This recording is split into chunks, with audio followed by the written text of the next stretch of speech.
से लोकसभा चुनाव नजदीक है, तैयारियां किस तरीके से चल रही है? क्योंकि विपक्ष चल रही है एकदम तैयारी बिल्कुल। इस बार समाजवादी पार्टी कम से कम 60 सीटें जीतेगी।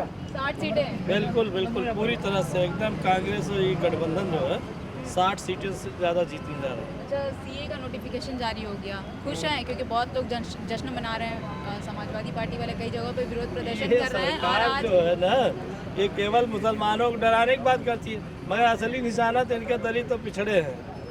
जो पिछड़े दलित वर्ग के लोग हैं, दूसरे के बागों में बसे हुए हैं, उनका कागज ढूंढने लगी नहीं मिलेगा। मुसलमान तो जमींदार था यहाँ देश का, रूरल रहा, उसके पास सारा कागज है, मगर इन लोगों के पास कुछ नहीं मिलेगा बेचारे। ये कहने की बात केवल है कि मुसलमानों को डराने की बात हो रही है। ये असली निशाना दलित हैं, पिछड़े हैं, यही जो दूसरे के बागों में बसे हुए, उनके पास कोई कागज नहीं। तो चुनाव के पहले सीए का लागू करना किस तरीके से देख रहे हैं आप इसको?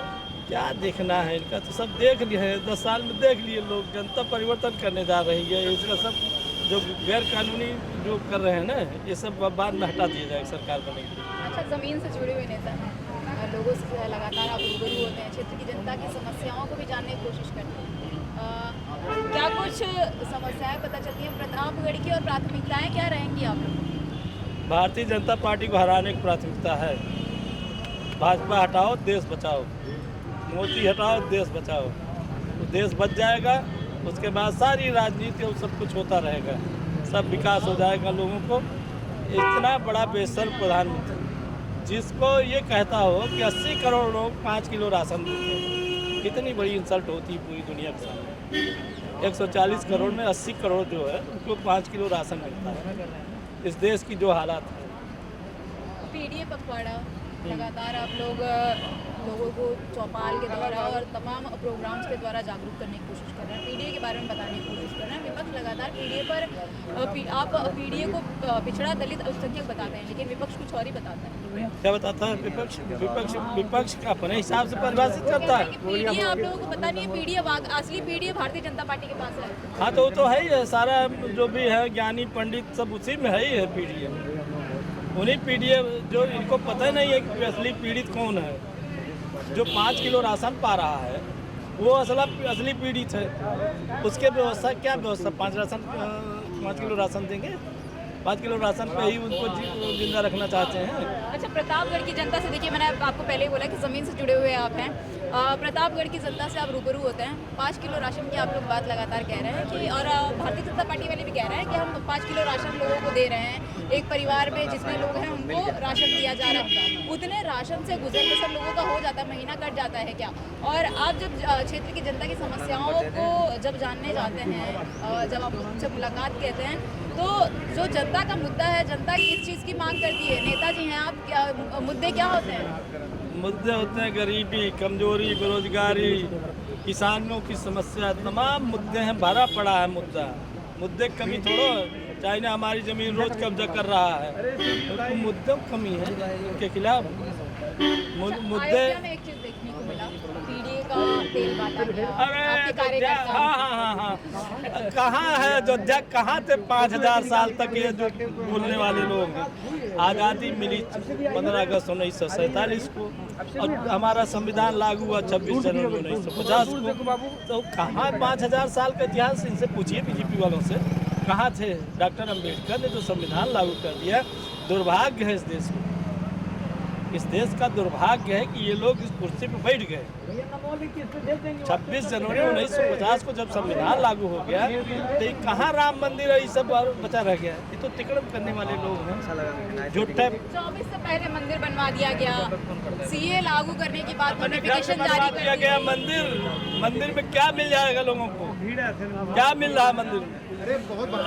भारतीय जनता पार्टी वाले तो कह रहे थे रोजगार देंगे, मंदिर बन जाएगा, रोजगार मिलेगा, अयोध्या वासियों को रोजगार मिलेगी। अयोध्या वासियों को रोजगार मिल गया। जो उजाड़ दिए गए बेचारे, जिनका खेत कब्जा हो गया, अमिताभ बच्चन जैसे सेलिब्रिटी जाकर के वहाँ जमीनें खरीद ले रहे हैं, उन्हें कोने में किसानों खरीद करके वहाँ उसको मतलब पर्यटक स्थल घोषित कर दिया गया।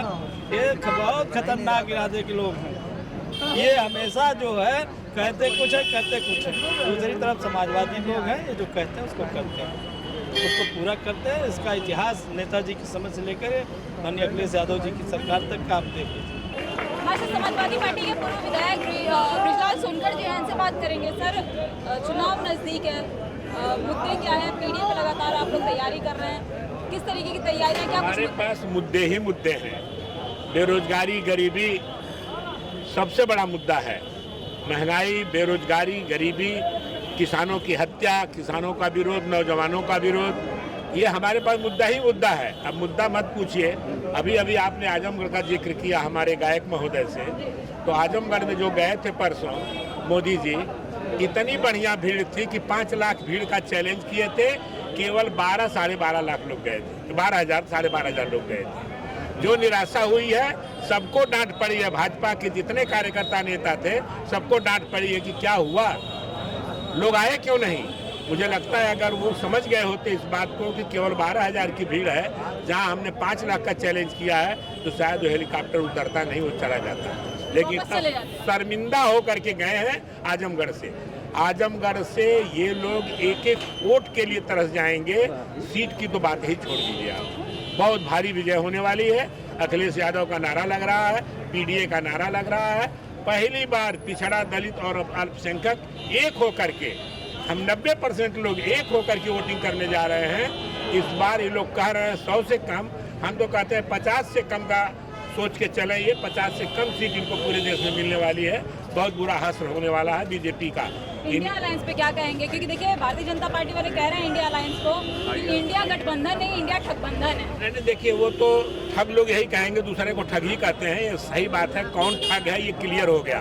आप देख लीजिए, SBI का अभी तक रिकॉर्ड नहीं आ रहा है। CBI, ED और इनकी जितनी संस्थाएं हैं, इनकी गुलाम बन गई हैं। ये जो चाहते हैं वो करवा रहे हैं, लेकिन उससे जनता छिन्न भिन्न है और इनसे बिल्कुल रुष्ट है। इनका कोई भी कार्य अब चलने वाला नहीं है। और मैं बता रहा हूं आपको कि ये जो कर रहे हैं इनके सामने आ रहा है और यही इनके पतन का कारण होगा।